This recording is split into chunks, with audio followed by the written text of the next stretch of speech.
আজি শিলচৰৰ বৰাক চাহ শ্ৰমিক আয়োজিত ঐতিহাসিক মুকুলচল আন্দোলনৰ আয়োজনে সৰগোলা একশোদান স্মৰণে বক্তৃতা অনুষ্ঠান। বৈঠকৰ সময়ত বিভিন্ন বক্তাই চাহ শ্ৰমিকসকলৰ দীৰ্ঘদিনীয়া সমস্যাৰ সবিশেষ তুলি ধৰে। অনুষ্ঠানত বৰাকৰ বিভিন্ন গুণীজনৰ লগত উত্তৰ শ্ৰীভূমিৰ বিধায়ক কমলাক্ষ দে পুৰকায়স্থ উপস্থিত হৈ চাহ শ্ৰমিকসকলৰ সমস্যাৰ কথা দাঙি ধৰে আৰু ইয়াৰ উপৰি বিধায়কজনে কয় যে পৰৱৰ্তী বিধানসভাত বৰাকৰ চাহ শ্ৰমিকসকলৰ বিভিন্ন ধৰণৰ অসুবিধাৰ কথা সদনত উত্থাপন কৰিব বুলি আশ্বাস প্ৰদান কৰে। Bureau report, Arunodoi Assam.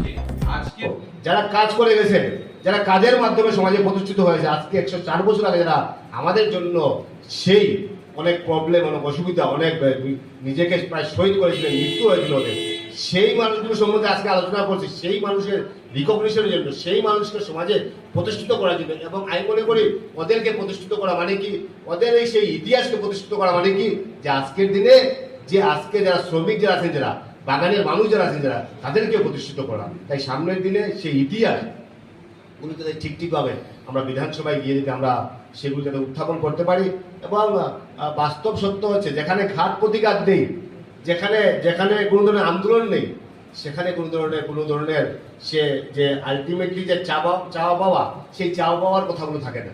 আপনি দেখতে পারবেন যে আজকে আমাদের মধ্যে বিশেষ করে আমাদের কমলাক্ষ দে পুরকায়স্থ উনি উপস্থিত হয়েছেন।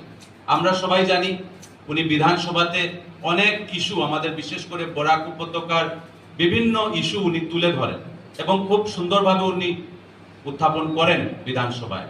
আজকে উনি আমাদের মধ্যে উপস্থিত হয়েছেন এবং উনি আমাদেরকে কথা দিয়েছেন কি এই মুলুক চলো আন্দোলনের যে বিষয়টা, যেটা আমাদের ডক্টর মেঘামালা দে মহন্ত উনি প্রস্তাব দিয়েছেন, যদি আমরা সিলেবাসে যদি আমরা অন্তর্ভুক্ত করতে পারি, আমাদের সরকারি যেটা সিলেবাস আছে বা পুস্তক আছে, তো এই সিলেবাসে অন্তর্ভুক্তির জন্য আমি মাননীয় কমলাক্ষ দে পুরকায়স্থকে আমি বিশেষ অনুরোধ রাখবো বরাক চা শ্রমিক ইউনিয়নের পক্ষ থেকে, যে আগামী বিধানসভাতে উনি এই প্রস্তাবটি উনি যেন উত্থাপন করে।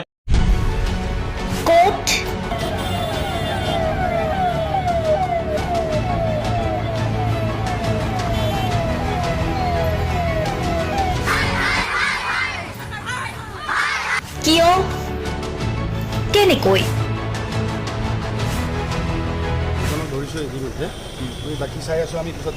দুৰ্নীতি?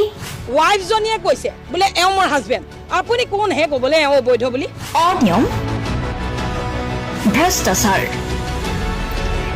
একো নায়কতাবাদ, এতিয়াৰ পৰা আৰু নহ'ব। আমি দিম সত্য বাতৰি।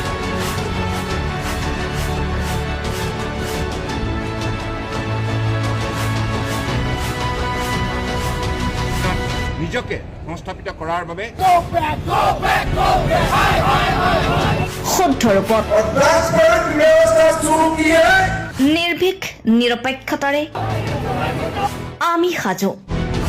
অসমৰ উন্নয়নমূলক যাত্ৰাই আজি এক নতুন দিগন্ত ভৰি দিছে। অসমৰ ৰাইজৰ পৰা আমি সদায় আশীৰ্বাদ বিচাৰোঁ। আমি এনেকৈ যাতে আমাৰ জননী জন্মভূমিক সেৱা কৰি যাব বিচাৰোঁ। অৰুণোদয় অসম, নিৰ্ভীক নিৰপেক্ষ।